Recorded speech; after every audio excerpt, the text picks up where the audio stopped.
आज की ताज़ा खबरों पर चर्चा करते हैं तो सबसे पहले हम आपको तुर्की की खबर बताते हैं। तुर्की से एक बहुत बड़ी खबर आ रही है। तुर्की ने इसराइल के मंत्रियों के खिलाफ अरेस्ट वारंट जारी किया। अगर इसराइल के प्रधानमंत्री बेंजामिन नेतन्याहू या उसके मंत्री तुर्की में प्रवेश करते हैं तो उन्हें तुरंत गिरफ्तार कर लिया जाएगा। अरेस्ट वारंट जारी किया तुर्की ने कहा कि यदि अमेरिका और जर्मनी की ओर जाते समय तुर्की के हवाई क्षेत्र में उतरते हैं या उसका उपयोग करते हैं तो उन्हें तुरंत गिरफ्तार कर लिया जाएगा। ये तुर्की युद्ध विराम के बाद गाजा की नरसंहार के लिए नेतन्याहू और 36 शीर्ष इजरायली अधिकारियों के खिलाफ गिरफ्तारी वारंट जारी किया है। ये तुर्की की तरफ से कहा गया। अगर इसराइल के प्रधानमंत्री बेंजामिन नेतन्याहू या उसके मंत्री अगर तुर्की में प्रवेश करते हैं तो उन्हें तुरंत गिरफ्तार कर लिया जाएगा। तुर्की ने अरेस्ट वारंट जारी कर दिया है।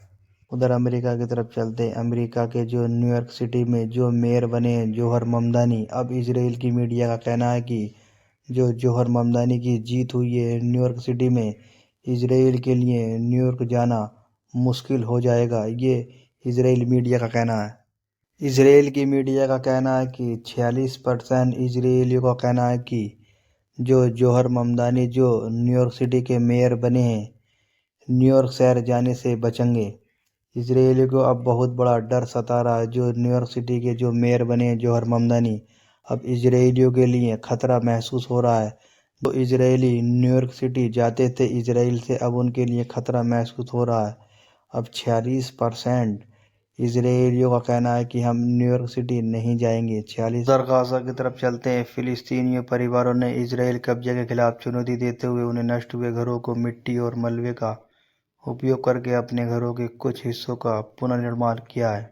ये प्रयास इसराइल नरसंहार युद्ध के 2 वर्षों के बाद पाने के लिए किया गया, जिसके कारण पूरे पड़ोस पूरी तरह बर्बाद हो गए। जो गाजा में 2 साल से जो युद्ध चल रहा था, पूरी तरह घर टूट गए। अब गाजा वासियों ने अपने घरों की मरम्मत करना शुरू कर दी है। उधर लेबनान की तरफ चलते हैं। हिजबुल्ला ने संकेत दिए हैं कि लेबनान की धरती पर इजराइल हमलों का जवाब देंगे। ये हिजबुल्ला की तरफ से कहा गया। जो इजराइल की तरफ से लेबनान पर काफ़ी हमले तेज कर दिए गए हैं। हिजबुल्ला के नाम पर इजराइल लेबनान में हमले कर रहा है। उसी को देखते हुए हिजबुल्ला की तरफ से संकेत दिया गया कि लेबनान की धरती पर इजराइल के हमलों का जवाब देगा हिजबुल्ला। उधर वेनेजुएला की तरफ चलते हैं। वेनेजुएला के राष्ट्रपति मादुरो ने कहा कि वह संभावित अमेरिका हमलों की तैयारी के लिए वियतनाम की युद्ध रणनीति का अध्ययन कर रहा है। कुछ रिपोर्टों में ये भी दावा किया गया कि वेनेजुएला ने अपने ही वन क्षेत्रों में वियतनाम शैली की सुरंग नेटवर्क का निर्माण कर लिया है। ये वेनेजुएला के राष्ट्रपति की तरफ से कहा गया। इस रिपोर्ट में फिर को नई रिपोर्ट के साथ हाजिर होते हैं।